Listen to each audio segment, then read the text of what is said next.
The NBA season is underway, and it's the perfect time to download FanDuel, America's #1 sports book. Because right now, new customers get a no-sweat first bet up to $1,000. That's $1,000 back in free bets if your first bet doesn't win. FanDuel has all your favorite bets, from the money line to point spreads to player props. You can even combine your bets for a chance at an even bigger payout with a same-game parlay. Plus, with live betting, you'll get updated odds on games that have already started. The FanDuel Sportsbook app is safe, secure, and super easy to use. So download FanDuel today using promo code BLUEWIRE to get your no-sweat first bet up to $1,000. Make every moment more this season with FanDuel, official sportsbook partner of the NBA. 21 or older and present in Virginia. First online real money wager only. Refund issued as non-withdrawable free bets that expires in 14 days. Restrictions apply. See terms at sportsbook.fanduel.com. Gambling problem? Call 1-800-GAMBLER.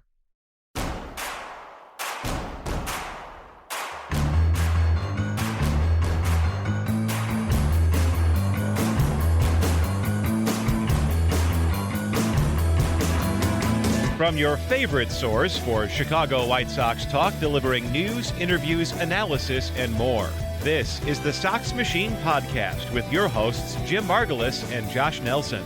Thanks, Rob, and welcome to a new episode of the Sox Machine Podcast. I'm your host, Josh Nelson, alongside the managing editor of SoxMachine.com. It is Jim Margulis as we bring you a new podcast episode on this President's Day, Monday, February 20th, 2023, as spring training is underway across Major League Baseball. We've seen plenty of highlight videos. We're getting quotes from White Sox coaches and players, which means we're going to briefly talk about Mike Clevinger, as a lot has happened since our last podcast that Jim and I were together. If you didn't get a chance to listen to the previous podcast, Jim did an excellent job with the Athletics' Keith Law talking about the White Sox farm system. We'll talk about one player in particular from the White Sox farm system that made a brave statement over the weekend.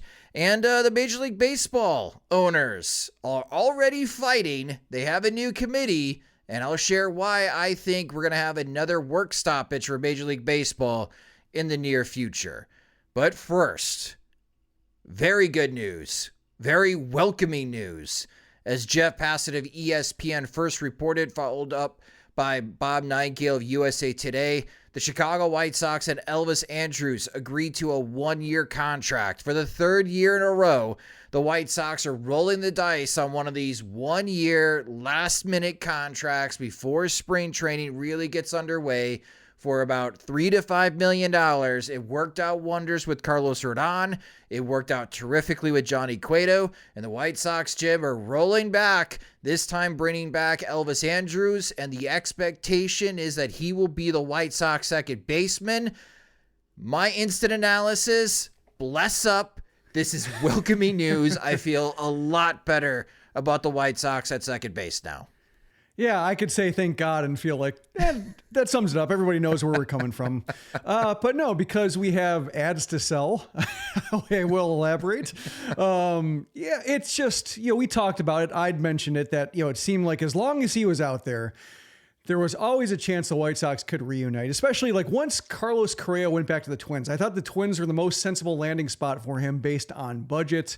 And, once we thought Correa was going to the Giants, then he was going to the Mets, I thought, okay, the Twins, they have Kyle Farmer, but Elvis Andrus makes a lot more sense just for what they need in the middle infield. And I was just waiting for that to happen, and then all of a sudden, Correa ends up with the Twins, which is, bad for the White Sox, but also it left Andrus without a sensible home for a team with ambition that could give him time at shortstop. And while the White Sox can't promise him time at shortstop, assuming they have no intention of moving Tim Anderson off short, like given how many games Anderson misses, there's always a chance he could play the same role that he played over the last 1.5 months of 2022. And, given the lack of options elsewhere, that's a pretty good spot to end up. Like his playing time won't be threatened. He'll get plenty of runway to get on track. He doesn't have the thing like Oakland, with the playing time vesting option hanging over everybody's head and them, rolling with Nick Allen versus, a professional in Andrus. Like, White Sox want to win. Andrus can help them win. It helps so many people downstream. Like, Romy Gonzalez no longer has insane expectations. Lamine Sosa no longer has expectations he may not be ready for. And then if Tim Anderson, gets hurt again, that was like the time bomb for me, is like, if Anderson has missed 40 games again, all of a sudden the emergency that's happening at second base bleeds over into shortstop. Now the entire middle infield's in trouble. So again, thank God. Yeah, I feel a lot better about the White Sox now. I know this is a really small signing in the grand scheme of things, and it's Elvis Andrus. Some people may be rolling their eyes. I mean, come on, Josh. He's at his mid-30s. Last year was possibly a fluke. Do you really buy that could happen again?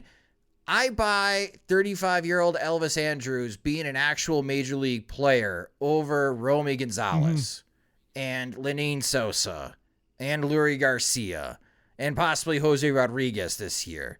I mean, as you mentioned, Jim, there's just such heavy expectations for Romy Gonzalez, who whiffed 45% of the time against fastballs last year, having to not only improve upon that, but not be terrible at the position. And every projection model just thought the White Sox, position-wise at second base, was the worst position group for any team across all positions in Major League Baseball.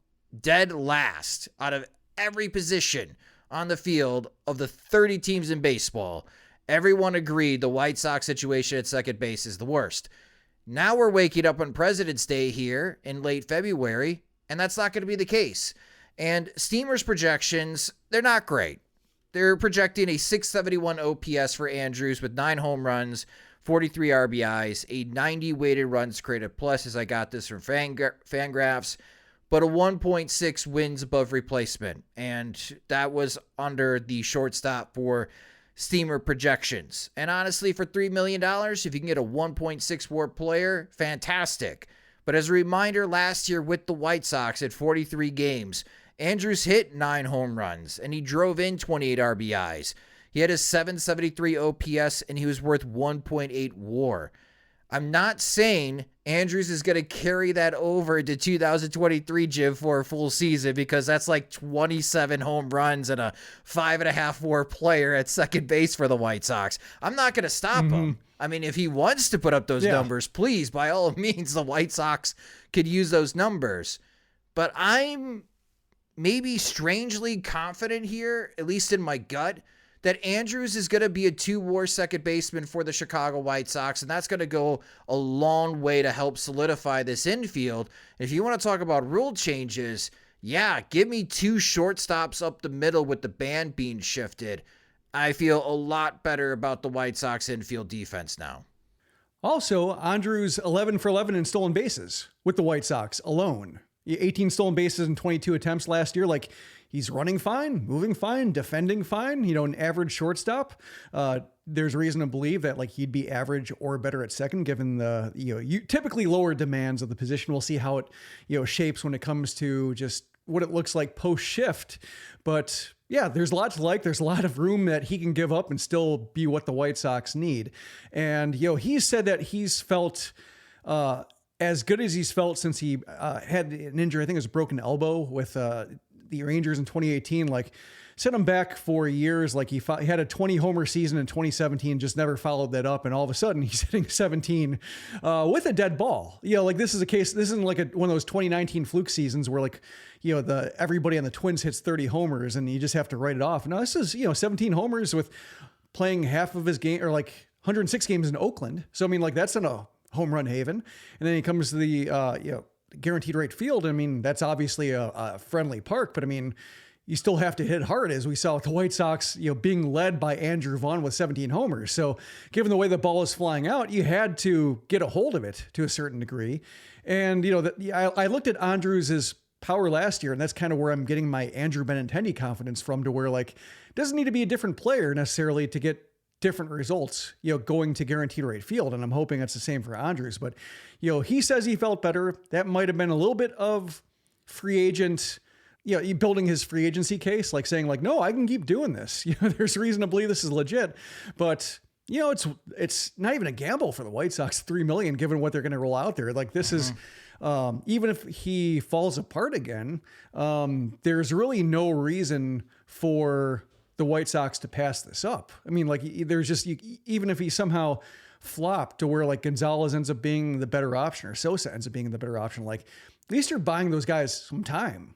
You're allowing Gonzalez, if he is some kind of transformation case that the White Sox were right to pump up over the offseason, like great, let him prove that in May or June, or if Anderson gets hurt again, or if they need somebody to fill in a corner outfield spot because somebody's down, like sure, you plug him in wherever. But this makes that so much, now you can let Gonzalez force his way in the picture. The White Sox can accommodate him if he turns out to be as special as the White Sox said, and we're just really kind of buying time to make sure that Andrus would sign for like $1 million less, which I can believe the White Sox trying to do given their lack of spending elsewhere this season.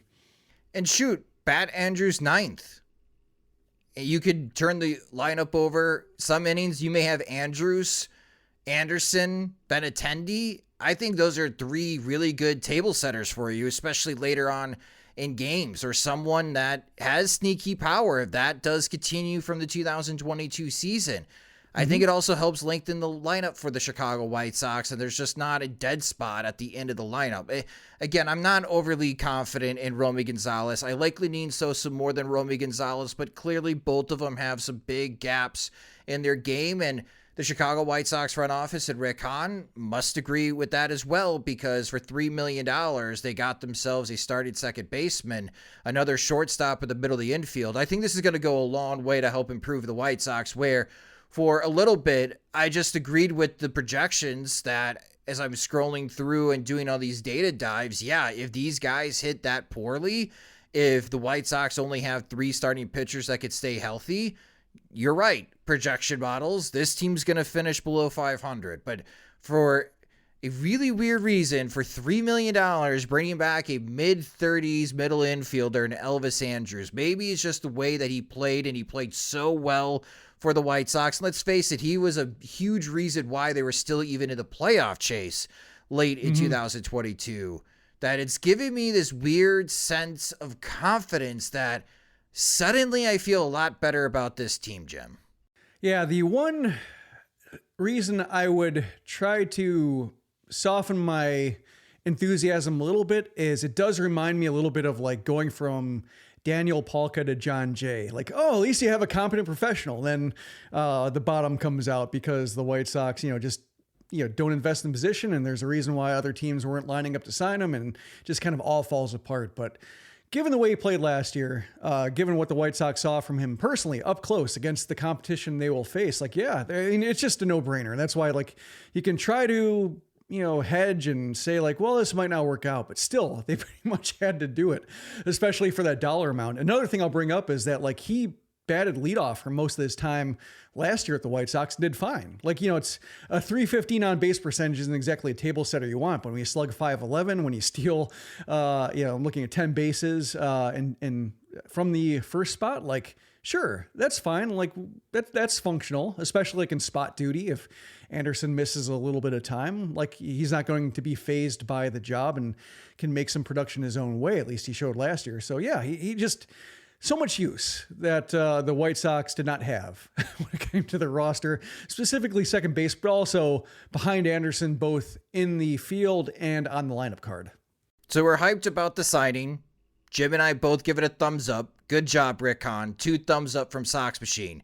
Here's an instant 2 thumbs down, and maybe the stupidest thing that you've ever done as a general manager of the Chicago White Sox is sign Mike Clevinger. My God. I can't believe I'm going to try to limit this rant to 3 minutes, podcast listeners.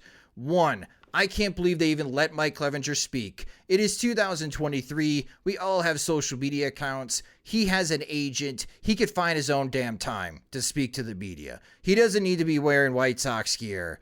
And follow up the general manager of the Chicago White Sox and disagree with him or say counter things. Rick Hahn made it very clear that there's no way the Chicago White Sox could possibly know about the investigation. Mike Clevinger, I thought it was common knowledge. Great job, Mike. Rick Hahn, yeah, we discovered some immaturity issues when he was with Cleveland. Mike Clevinger, if you mean immaturity issues when I was like 20, 21, when I was just joining Pro Bowl, sure. We're off to a fantastic start. So that was stupid having Mike Clevinger speak to the media. Mike Clevinger threatening a lawsuit of 670 The Score it just adds to the stupid list.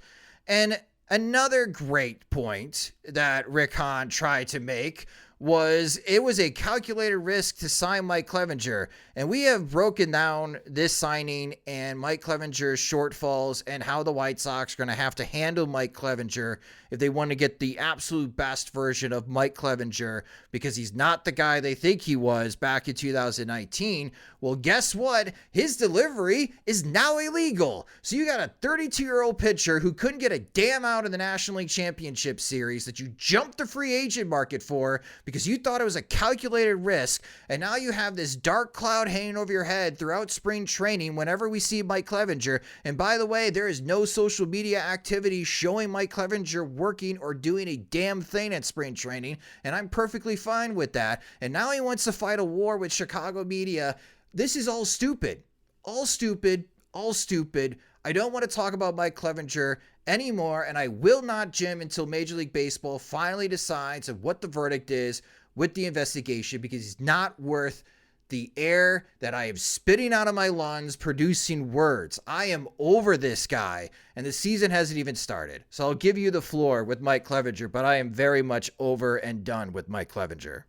Yeah, I guess to elaborate on what you said about his delivery being illegal for those who haven't been following the new rules, the league will be cracking down on pitchers like double pump windups and ones who like rock back and forth side to side. Like Luis Garcia in Houston is another one that mixes it up a lot, and that's going to be just part of the dilly-dallying and get the ball to the plate faster, and allow the running game to really take off, it seems. So that's why his delivery is illegal, and supposedly he's working on that. But yeah, it was funny when that news came out. I thought about writing you and saying both his media conference and then afterwards 670 Score. I thought about saying should we have a podcast about this? Keith Law is great, and love talking to him, but just are we overlooking this? And I thought no, I don't want to talk about the guy.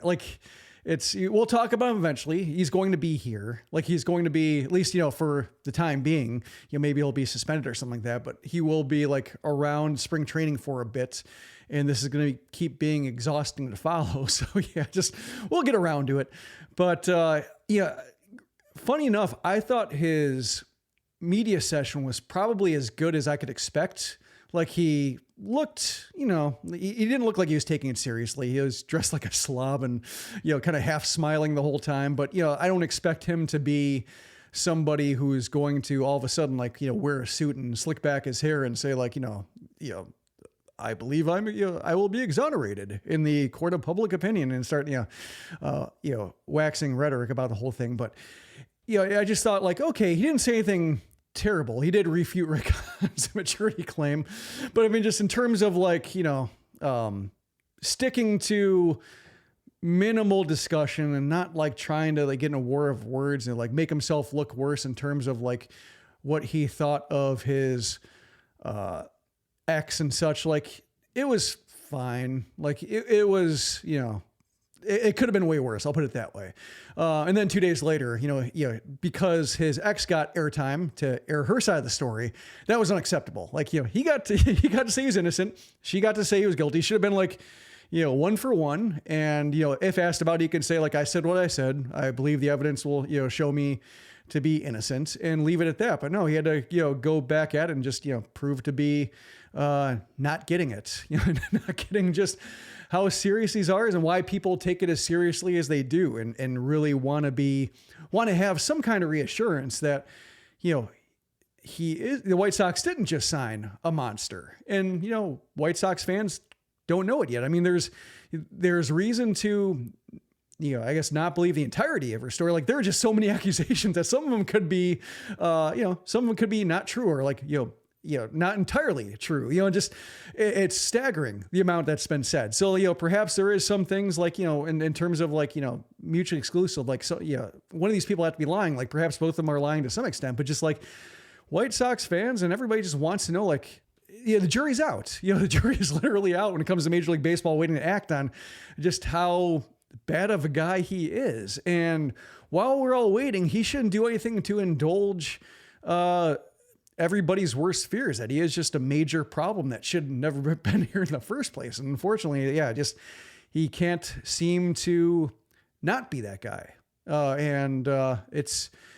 I feel bad for Pedro Grifol because, he's been, like we talked about it at 108 Day, like the White Sox have kept him wrapped in the original packaging. Like he did not get grilled at Sox Fest or like have any kind of, thorough, interactions with the media and with fans to kind of understand like how he reacts to tough questions and, or uncomfortable questions and issues and such. And now he's, being thrown in a situation where he has to plan around a guy who's thoroughly unlikable and act like he's okay with that, whether or not he is. And just, that's not a great, way to start somebody's managerial career, especially somebody who's doing it for the first time at all and really hasn't, had any kind of profile like this in Major League Baseball. That's really tough.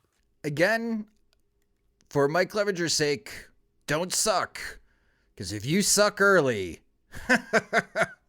no one in Chicago is going to want you around. So, yeah, don't suck. Let's go to some more uplifting news as we are done talking about that guy for a while. Anderson Comas is a White Sox minor leaguer. He was signed at the age of 17 years old by the Chicago White Sox. He spent a lot of time down in the Arizona Development League for the White Sox. He missed significant time, especially during the 2022 season. So he may be someone that you didn't know about.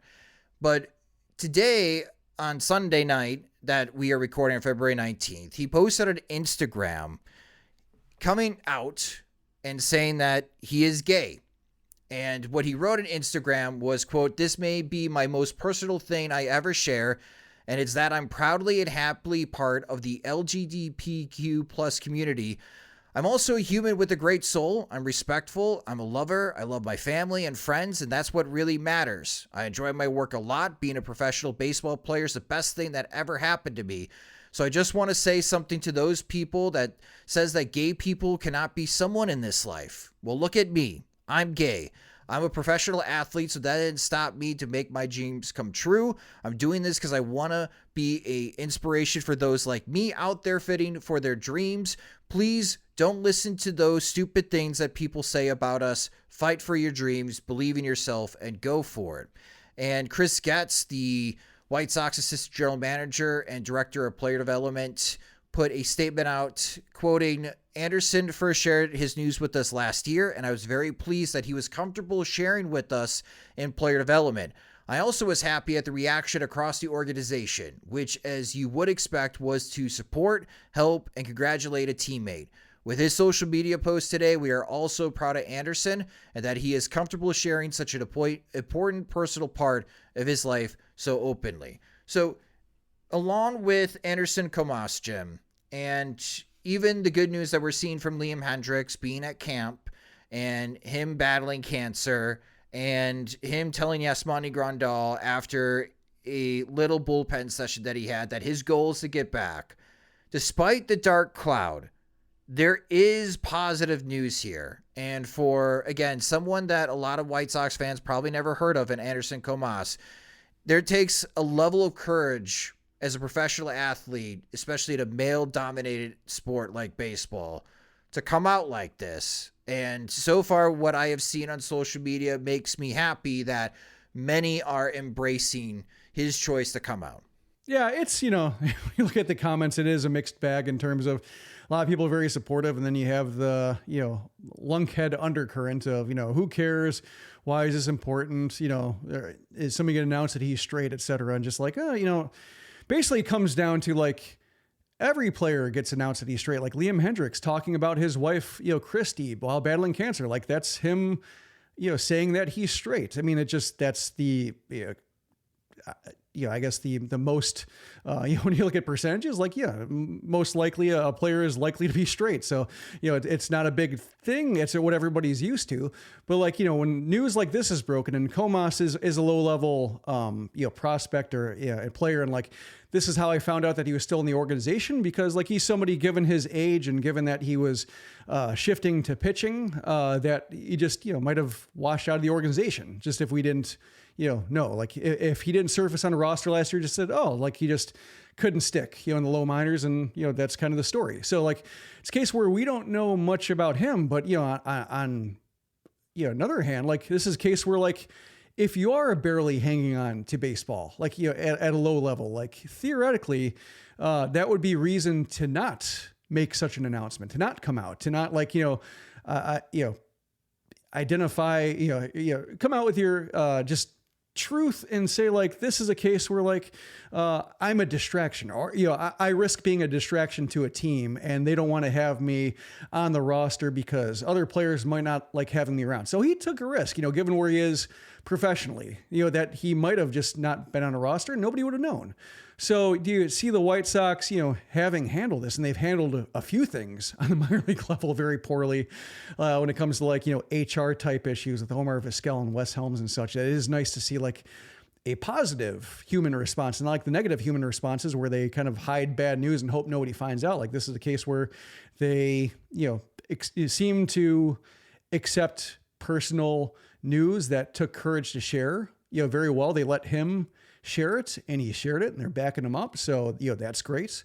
Good to see. Hopefully this is a case where like the White Sox are turning it around a little bit when it comes to these kind of matters and not, making terrible news. But just, while Comas is a name we know, it's like the fact that we don't know it, takes its own kind of courage, because it just, I'm thinking back to Michael Sam.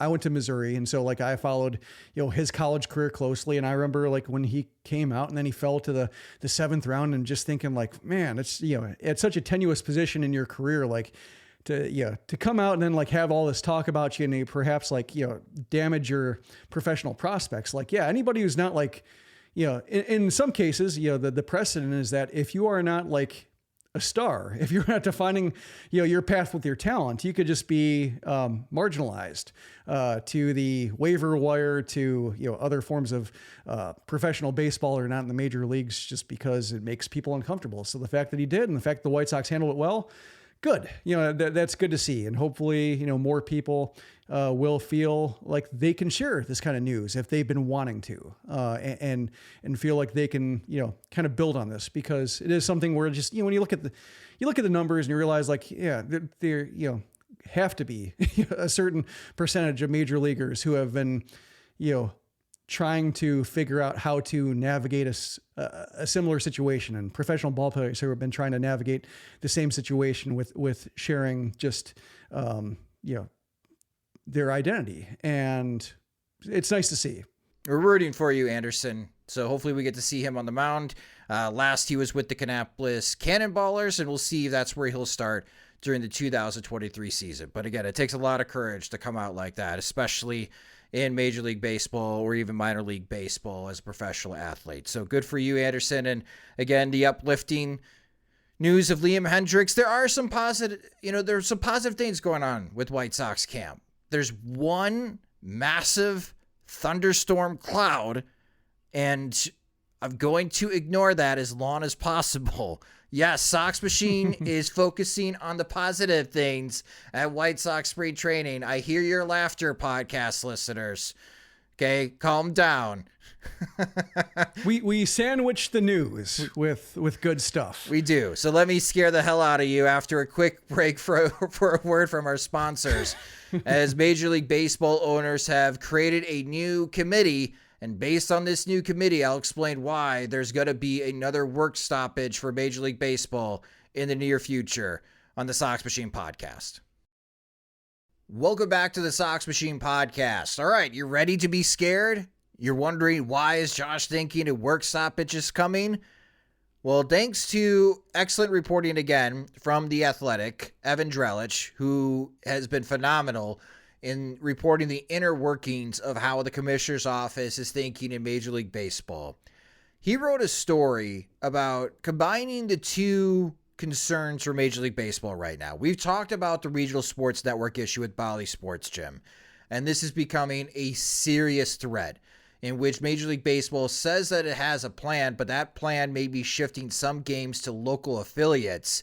You are not making the same type of money if that's happening, and Bally Sports is not paying the contracted amount for your games in 2023. So there is going to be a serious revenue shortfall for about 14 of the Major League Baseball teams in 2023, and that will have ramifications, and free agent spending in 2024 may have ramifications of the types of players that get traded before the deadline if things get really dour for the economics. But speaking of economics, so many owners are really angry at Steve Cohen.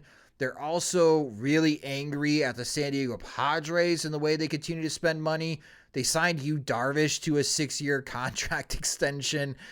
They also signed Michael Wacha, and Cole Hamels is still getting gigs. I'm not sure how that's working out. If Cole Hamels' agent wants to represent us at Sox Machine, that'd be fantastic. This time he's not getting paid, though, guaranteed. Like, I was hoping he could just keep getting like $1 million contracts and not pitch. I was rooting for that one. Yeah. So now in this situation, kind of bearing the lead, thanks to Evans reporting at The Athletic, Major League Baseball is creating a new economic reform committee. And the owners that are part of this committee right now is Mark Walter of the Los Angeles Dodgers. Makes sense. They always spend money.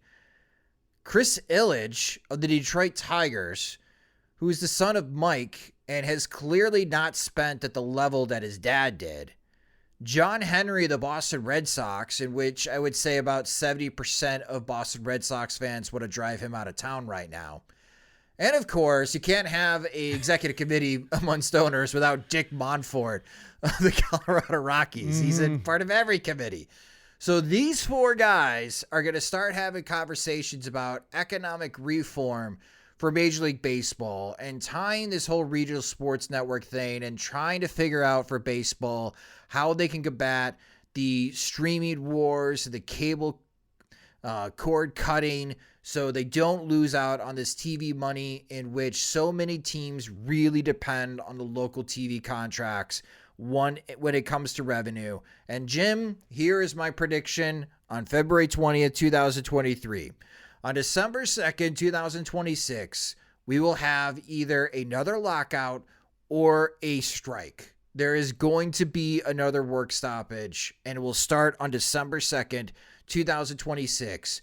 We're 1 for 1 already. We called the work stoppage. Okay, we called that lockout years before it happened, and I'm doing it again in 2023. There will be another work stoppage in December of 2026. I can see the reason why, because I mean, we talked about it when it came to Steve Cohen spending and such, that there could be some fractures among ownership that haven't been there in recent negotiation sessions. Like the owners were able to form wedge issues with steroid testing and the international draft to kind of weaken support or weaken the ranks of the union. And then when it came to the pandemic, shortening the schedule, limiting to 60 games, and the players galvanized around that and were a much more formidable opponent this last time around and did okay for themselves at the table after losing ground in the last couple sessions. But yeah, we saw it with the way that the Steve Cohen and you mentioned Peter Seidler with the Padres just spending lots of money. And you mentioned Dick Monfort, and he had an interview. I'm not sure with what outlet, talking about asked about the Padres spending. He said, well, I can see why fans would like it. We just don't want to do it. And fans like it because it's exciting and fun. It makes the winter as much fun as the summer. There's a reason why the Padres, season tickets exploded, why they look like they can put a dent in the Dodgers, who have had a lackluster offseason. Maybe it's just a brief retrenching while they wait for Shohei Ohtani, but just, they do smell a little bit of blood in the water. So it's worth, making this push, and they're doing it and everybody's enjoying it except for the owners who don't want to spend. You can say the same thing about Steve Cohen. So yeah, it's, there's a case where you could get back to like the 90s where it's like have and have nots, and, they're arguing over the salary cap, and like the Twins were begging to be contracted and just, trying to make that a threat. Like you could see a similar situation where teams who are crying poor have to really cry poor and say like, no, we're not feasible at all. Like we're going to, just put us out of our misery, please, Major League Baseball, and lose all these jobs, for Major League players. Like you could see it get back to that again if they aren't able to turn this RSN stuff around. And with Bally Sports, like it's worth noting that the White Sox are the only AL Central team that is not on Bally Sports. They're an NBC Sports Network. And while that's uncertain, the White Sox do own it, or at least Jerry Reinsdorf owns 40% of it? 50%. 50%. Yeah. Now with the, I think after the Cubs. Yeah. Cause I think with the Cubs there is, it diluted a little bit more, but yeah. So I mean, like, they're stable. It's not great. It's not the cash cow it used to be, but it's fine. Certainly better what Bally Sports has. So yeah, if the rest of the division takes this hit, they really have more financial muscle to theoretically flex if they wanted to. And if, another ownership group isn't inspired to say like, oh, we can weather it, we can spend a little bit more because we're doing well enough, like the Guardians or something like that. So that does bear watching in terms of just how the other AL Central teams are hurt by this and whether that plays into this kind of, chasm we can see forming between the have owners and the have not owners, or the don't want to have owners. And then we'll see which side the White Sox pick. Usually Reinsdorf is on the do not have side because he hates, empowering the MLBPA. But in this case, like, if he's, if the White Sox are well enough off, just with everything going on, especially, relative to other teams that are losing their RSNs, like, will he want to give him an inch? Especially, yeah. Then again, like he might be on the side of like hating Steve Cohen more than he hates the other teams in the AL Central, which is a problem. So yeah. Yeah, I could, if he's still the White Sox chairman, if he's still calling the shots for the White Sox coming to December of 2026. Yes, I could see him being I'm just assuming he is. He would be on the anti-Steve Cohen team. 9 teams right now in Major League Baseball have a player payroll of below $82 million. The Miami Marlins, the Washington Nationals, the Kansas City Royals, the Cleveland Guardians, the Cincinnati Reds, the Tampa Bay Rays, the Pittsburgh Pirates, the Baltimore Orioles, the Oakland Athletics. 12 teams have a player payroll of below $110 million. And when you expand that, you add the Milwaukee Brewers, the Detroit Tigers, and the Arizona Diamondbacks. I mention this because it takes 23 owners to have a yes vote to ratify a CBA. If you can drum up interest right now in 2023 to build a caucus of like 9 to 12 owners, you are going to prevent any new CBA or just being able to renew the current CBA that baseball has right now. And if you really want to influence change from an ownership perspective, then yeah, the owners that do spend a lot of money at the top 8 big spenders are going to have to listen to you, or they're never going to get a CBA off the ground and they're going to be in a lockout situation for months and everybody's then losing money. So I see where Rob Manfred is trying to play peacemaker here and get ahead of this issue now before the CBA expires on December 1st, 2026. But we know how this works, Jim, with Major League Baseball. And they're already hinting at it at the end of this article at The Athletic. They're whispering now salary cap.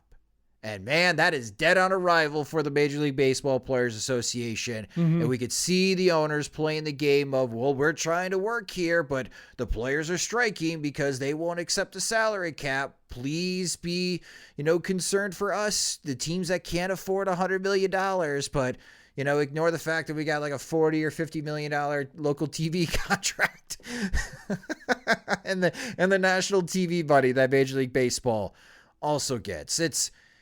It is very ridiculous. And I think for those that are listening right now, you may be saying, well, these teams should sell. I absolutely agree with you. If they can't afford to be in the game, they should get out. They should sell.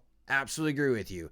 Get your $1.5, $2 billion, spend the rest of your life living in luxury and sell to someone else that wants to own a professional sports team and do what is necessary to try to win championships. So that's something that even John Middleton brought up with the Philadelphia Phillies.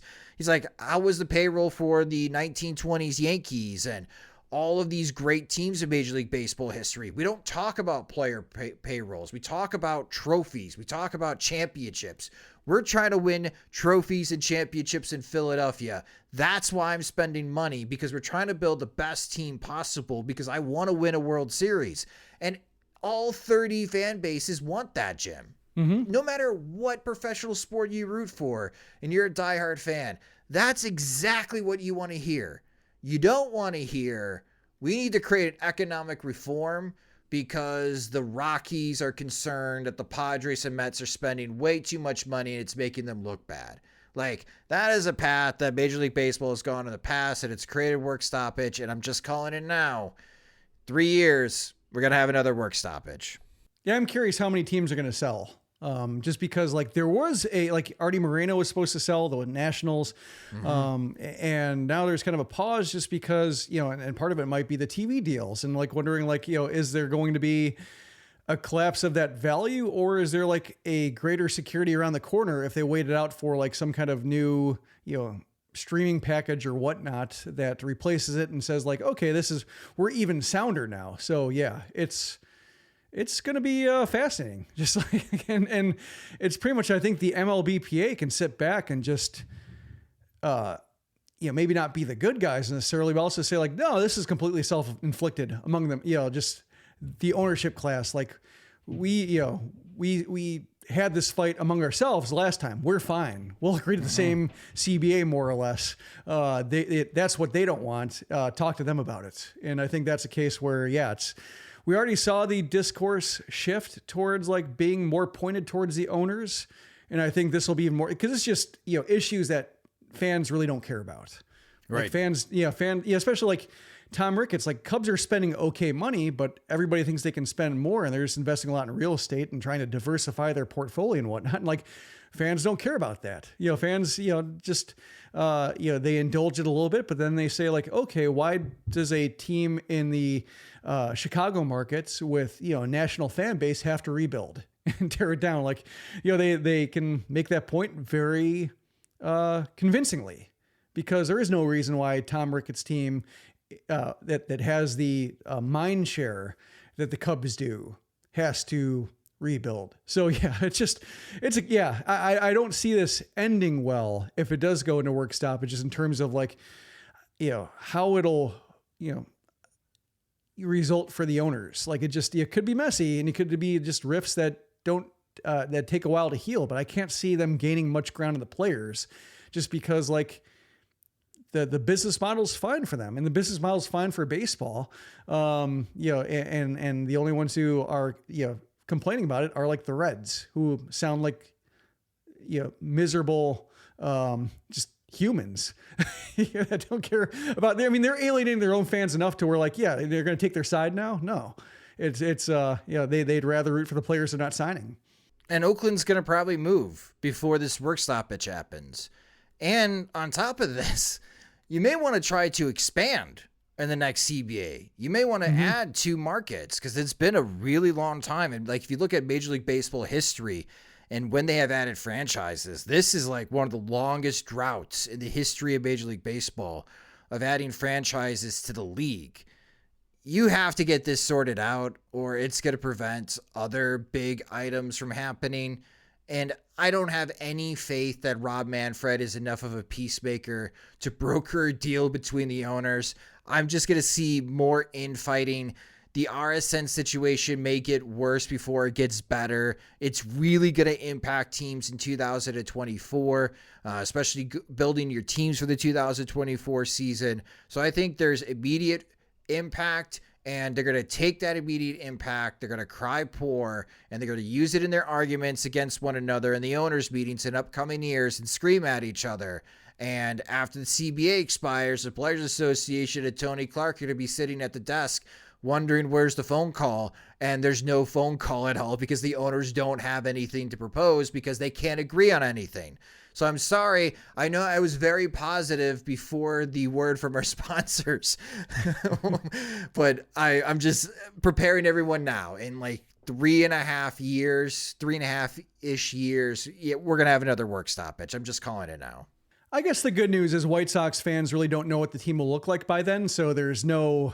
Yeah, that's true. Like, the last work stoppage, everybody thought like, oh, that's right in the heart of the White Sox, contention window. And it kind of wasn't it? So now it's a case where like, oh, they might be stepping back or rebuilding themselves. And so like, who cares? We'll be, watching the Chicago Fire or something like that.